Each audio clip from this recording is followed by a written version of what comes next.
Good afternoon. The Security Council returned today to the humanitarian situation in Ukraine. Already the lives lost and ruined by Russia's invasion. And of course we were talking about this only in the General Assembly last week, 140 votes in favour of condemning of elevating the humanitarian consequences of this war. We've seen 10.3 million people displaced. Mariupol is decimated, and I think it's hard not to conclude that as Russia is getting more desperate, the tactics are getting more brutal. We're hearing reports of people in Mariupol not just drinking snow, but having to drink liquid sewage. We're hearing corroborated reports of sexual violence, forced abductions from Ukraine to the Russian Federation, sexual violence, landmines planted along humanitarian corridors.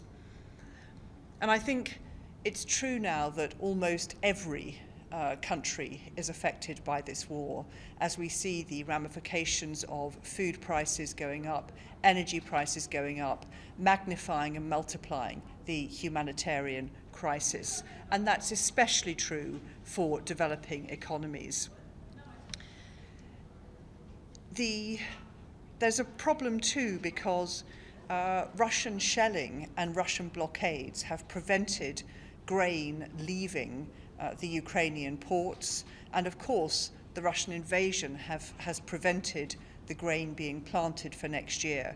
So we are looking at a worsening humanitarian crisis, not just in Ukraine, but also around the world, and that was the focus of our discussions this afternoon. Thank you very much, Ambassador. Will the United Kingdom be a guarantor state for Ukraine's security? Thank you. Well, as you know, we've already sent considerable defensive military support to Ukraine. We've contributed over £400 million of humanitarian aid. My Prime Minister speaks to President Zelensky almost every day, and what we want to do is help in any way we can to end the war, to secure the removal of the Russian troops and invasion, and we'd be happy to play a role in that if we were asked by the Ukrainian government, yes. Great. Well, I stress again that really the only way to end this crisis is for Russia to end its illegal invasion of Ukraine, and we hope that will happen sooner rather than later. Thank you.